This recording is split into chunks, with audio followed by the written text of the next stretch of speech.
English അറിയാത്തവർക്ക് പ്രത്യേക പരിഗണന കിട്ടിയിരുന്ന ഒരു കാലമുണ്ടായിരുന്നു. ആ കാലത്തിന്റെ സന്തതികളാണ് ശശി തരൂരും സീതാറാം യെച്ചൂരിയും പ്രകാശ് കാരാട്ടും ബൃന്ദ കാരാട്ടും എല്ലാം.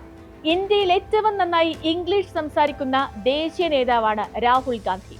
രാഹുൽ ഗാന്ധിയുടെ ഹിന്ദിയിലുള്ള പ്രസംഗങ്ങളല്ല രാജ്യമെങ്ങും തരംഗമാകാറുള്ളത്, ഇംഗ്ലീഷിലുള്ള ഡയലോഗുകളാണ്. അതിനു കാരണം പല ഭാഷകൾ പറയുന്ന ഇന്ത്യയിൽ എല്ലാ നാടുകളിലേക്കും എത്താനുള്ള ഉപാധി ഇംഗ്ലീഷ് ആണ് എന്നതാണ്.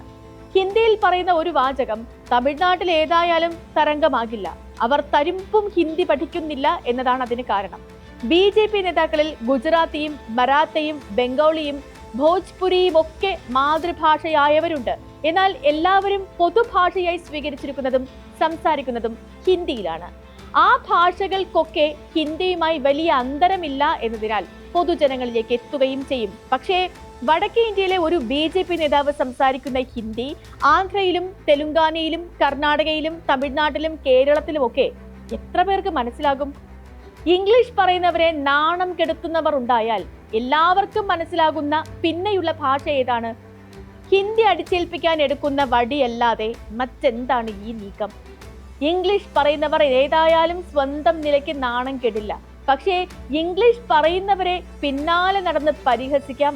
അതാണോ അമിത്ഷാ ഉദ്ദേശിക്കുന്ന ഈ നാണം കെടൽ? അത്തരമൊരു ഭാഷാ തീവ്രവാദമാണോ നമ്മുടെ രാജ്യത്തിനാവശ്യം?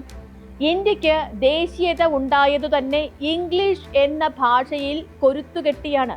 കശ്മീർ മുതൽ തിരുവിതാംകൂർ വരെ 500-ലേറെ നാട്ടുരാജ്യങ്ങളിലായിരുന്ന ഈ നാടിനെ കൂട്ടിയോജിപ്പിച്ചത് രണ്ട് കാര്യങ്ങളാണ്. അതൊന്ന് ഇംഗ്ലീഷ് ഭാഷയും, രണ്ട് റെയിൽവേയുമാണ്.